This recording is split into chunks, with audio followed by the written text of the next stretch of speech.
Yes. I believe in using tools that are very good at certain things. Yes, there are some tools on the market that do different things. But I like kind of specialty tools. So yes, I do use ClickFunnels for my funnels. So when I talk about funnels, it's just the concepts. It's not necessarily you need to send people to like a particular funnel or things like that. Just clarify that because the market I think is misunderstood. They think like it has to be this particular looking page and this like that. So when I explain funnel, again, the first part of a funnel is to just collect your leads information. Okay, that's the first thing. Second thing is to nurture or to build a relationship with these leads. How do I do that? I always want to send them to a particular video, usually, to get nurtured, to for them to hear from the attorney.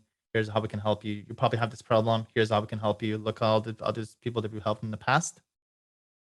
And the next component is to drive them to your basically your call to action. What do you want them to do?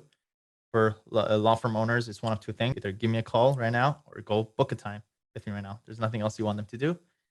And then you basically have your series of emails usually or texts that's sending them back to this same process. Go watch this video, go give me a call or book a call. Go watch this video, go book a call or give me a call. And that's over and over. That's basically the funnel summarized, how to go implement it. I basically teach it and help lawyers implement this, but that's essentially what it is. And are you using, so Russell Brunson, are you using, ClickFunnels? Are you using Active Campaign? Is it a variety of tools that goes into these automation sequences? Yes. I believe in using tools that are very good at certain things. Yes, there are some tools on the market that do different things. But I like kind of specialty tools. So yes, I do use ClickFunnels for my funnels, for the pages inside the funnels. I use Active Campaign for my emails. I use a lot of Loom to record the videos and be able to kind of use videos to my advantage. Um, but there are also, again, mentioned, so there are some certain tools, Lawmatics, Clio. Those things could also help out kind of to be able to serve those purposes. Absolutely. So that's fantastic. And I've used many of those. Loom, I'm a huge fan of Loom for like processing things and the humanizing component of those. I guess, the one thing kind of just interjecting here on the biz dev side that I've always found challenging is particularly for the PI audience, right? It's, if it's divorce or bankruptcy, you can educate them, and people are making that consideration, right? They're constantly looking at that. You can collect information a little bit different. How does this play into, say, the PI side of things, where we don't know who's going to get in an auto accident, or is it maybe you've identified interest and you do know? Like how does that play into this? I look at it two ways. Either it's direct marketing. Let's go make sure that we are where when people are searching for us or when they have an accident and they're trying to get the question answered, let's be there.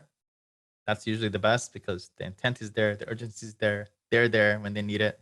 That's one, which I'm sure Chris, your company, does helps PI lawyers do exactly that. But which, by the way, if you're a PI lawyer and you guys have been listening to Chris for a while, I would use this moment to kind of use this motivation to go at least talk to Chris. I mean, at the very least, talk, get some information, see what's out there. What should I do? Should I do this? Should I not? And I know, Chris, you probably have those conversations. Even if you cannot help them right then and now, at least you give them good advice, right? So Yeah, definitely go talk to absolutely. Chris. Thank you. Sure. Second thing is, you gotta play the long term game. Okay, the more you can play the long term game, the more successful you'll be in life in general. It's epiphany that I had not just in business but also in relationships, in building, being a good spouse. When it comes to your content, when it comes to anything you could think about, again, if you play the long term, you have a good long term mindset, and your actions are long term minded, then you will be successful. So if that's the case, go build a community of a very particular types of people, and that community is usually people that you get along with. So it gives some ideas. Whatever your passions are, to just say you like poker, so go see if you can build an online community of poker players. You like horseback riding, go create an online community of horseback riding writers. Go create that community and build an email database, or even better than an email database. Go build a long-term relationship with these people. Be a good person. Provide good value. You don't necessarily need to talk about being a PI lawyer all the time. It's a misconception. Just be a good person. I kind of actually learned this myself, and one of the first things I did, it was, I learned about the power of having your own email list. So I created my own, gathered all the emails that I could, and I started sending the people in my email list all about business formations, LLCs. So I would once a month I would send those emails. I would get like a decent number of open rates and decent number of replies.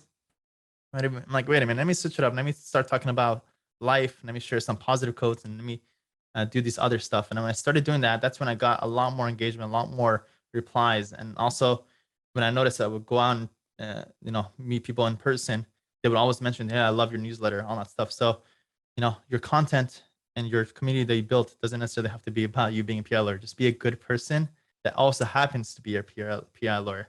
So I would say play both games, be to do some direct marketing kind of things with Chris and his company, and also go to play the long-term game with building an online community of the people that you would add to their life and add value to their life. First of all, thank you for the compliment, and I think that's such a great piece of advice that you mentioned in terms of just be a human being. Like, I think where I see this go wrong is on social media a lot, where just many firms will just talk about, have you been in an auto accident, just the law. But when you humanize yourself and you bring in a picture of the pet or your family members or the different things in the community, it makes you more likable. They can associate with you more, and I like all of those recommendations that you mentioned, and I couldn't agree more. On the so once you've kind of captured these individuals, right? You built a community, you built the biz dev, you're doing your branding, your awareness, and you get that client. So you talked about the three types of the three stages. So you want to nurture that client experience. What goes into an amazing client experience, particularly with technology and automation? It's streamlining that process that you're able to serve the clients with the best, most clear communication, and to keep the client updated on exactly where they are in their case. Okay, so let's break that down. First, you need to, in your CRM, you need to break down the client cycle or what the client process is. But first, I need to gather a full intake. Then I need to gather the documents. Then maybe I need to, if need be, interview the client. Then I need to start the paperwork. Then I need the client to review the paperwork. Then I need to file that paperwork.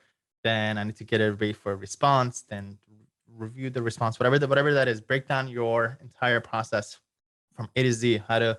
From the client signs up to when the client gets their check, what that looks like. So break that down. Second is you want to kind of have managers or directors that are in charge of the different stages. So let's just say one person is just for onboarding the new clients. You have an onboard manager. You have the person who's in charge of filing, and then you have the person in charge of like disbursements and collection and things like that. So break it down into divisions, create goals for each of the divisions, and you want to make sure every single one of those steps has very clear protocols and instructions for your team to be able to serve those clients, and also for those clients to be tracked where they are in the stage.